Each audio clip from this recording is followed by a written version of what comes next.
In hierdie les gaan ons kyk na sinonieme en antonieme.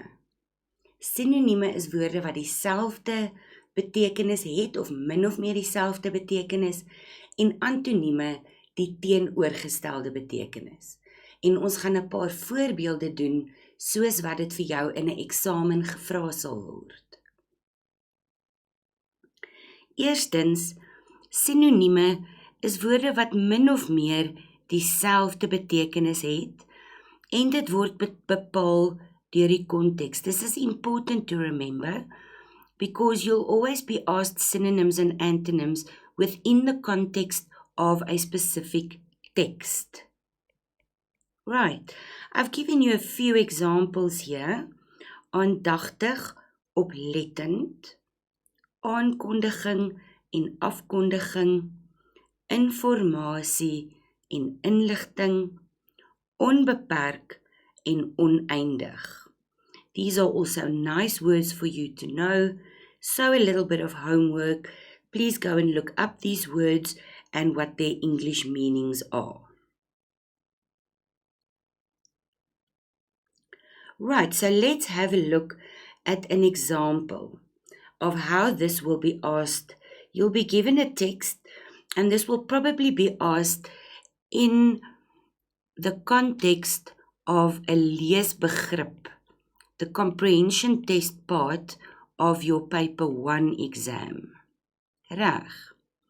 So dit sê gee sinonieme uit die stuk vir die volgende woorde. They give you a text and then they give you words that you then need to find synonyms from the text. We're going to read through the text together and then I want you to pause the specific slide and find synonyms for these words before you move on to the next slide. Tim staar met 'n frons na die boodskap. Tim stares at the message with a frown. Stares at the message with a frown. Hoekom het sy XOX aan die einde gesit?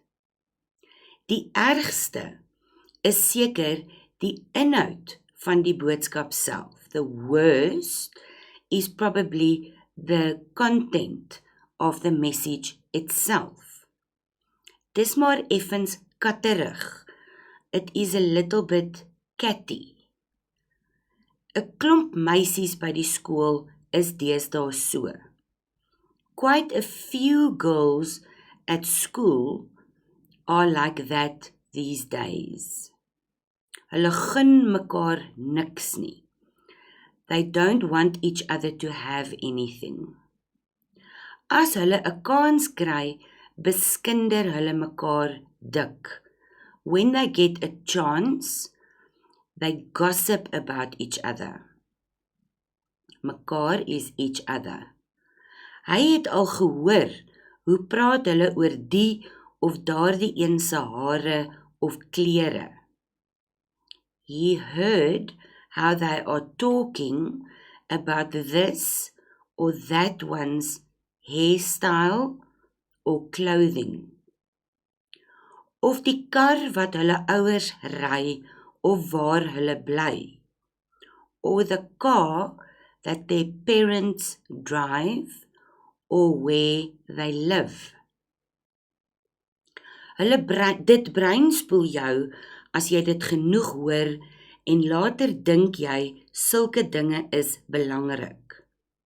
It brainwashes you if you hear it enough and later on you think such things are important.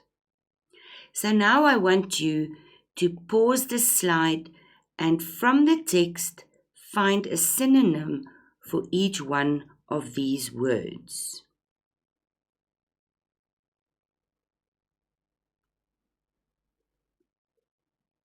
Good. So let's go and see what these synonyms are from the text. For cake, it is star, which in English means to stare. Plooi is frons. and that is to frown. 'n tyding is 'n ander woord vir 'n boodskap, 'n message. Geplaas is another word for gesit, and that is referring to the XOX that she placed at the bottom of the message. And that's why I say it's important that you look at these words within the context of the text. Half is effens, and that means half, once again within the text, within the context of the text. Geniepsig is katterig, and this is to be snidey toward each other. To talk with snide. Reg. Teenswoordig is deesdae, and that basically means these days or recently. 'n geleentheid is a kans or an opportunity. Kapsel is another word for hare, and that is a hairstyle. Motor is a kar. Indoctrineer is another word for breinspoel, and that is brainwash. And then voldoende is genoeg, and that means enough. Reg. So kom ons gaan kyk dan nou na antonieme. Antonieme het dan die teenoorgestelde betekenis, the opposite meaning, and once again, please remember, dit word bepaal deur die konteks. Ons gaan weer na 'n teks kyk, en dan moet jy antonieme vir die volgende woorde gee. Lank staan Marco voor haar, woordeloos, terwyl hy besluit wat om te antwoord.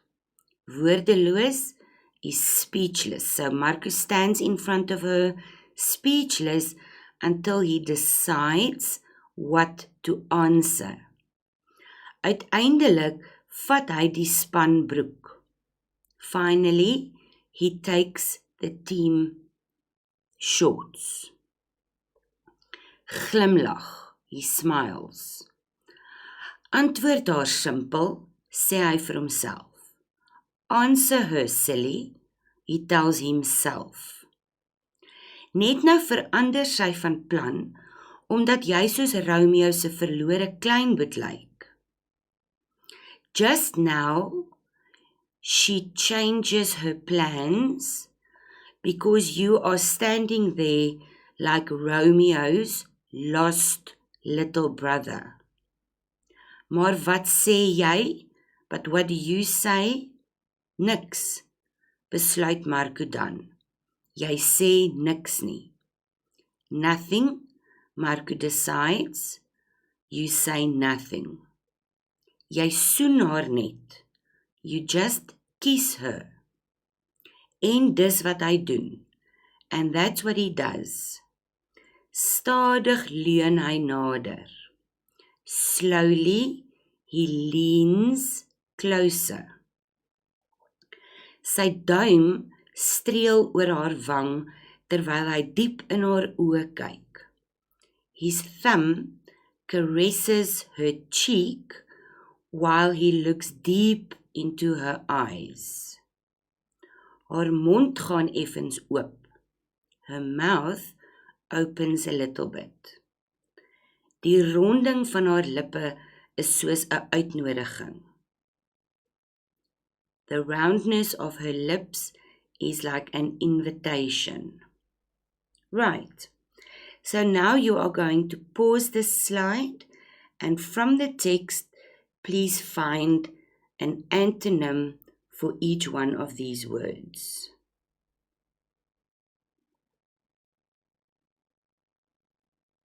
Reg, so kom ons gaan kyk na ons antwoorde. Lank se antoniem is kort. Long, short. And remember now, this is in the context. So he stared at her for a long while, a short while. Woordeloos, speechless, spraaksaam, meaning to speak a lot, to talk a lot. Glimlag is dan grynslag of frons, to grin or to frown. Verlore, iets wat verlore is, means that it is lost, en gevind means that it is found. Klein Boet is a little brother, Ou Boet is a big brother. Niks is nothing, alles is everything. Stadig, slowly, vinnig, fast or quickly. Nader means closer and verder is further. Diep is deep and vlak is shallow. Effens is a little bit en baie is a lot. Uitnodiging is an invitation en verwerping is then the opposite, and that is a rejection. Right, that's then our answers. I hope you got all of them right. Also refer to your handbook and study guide for further examples of synonyms and antonyms.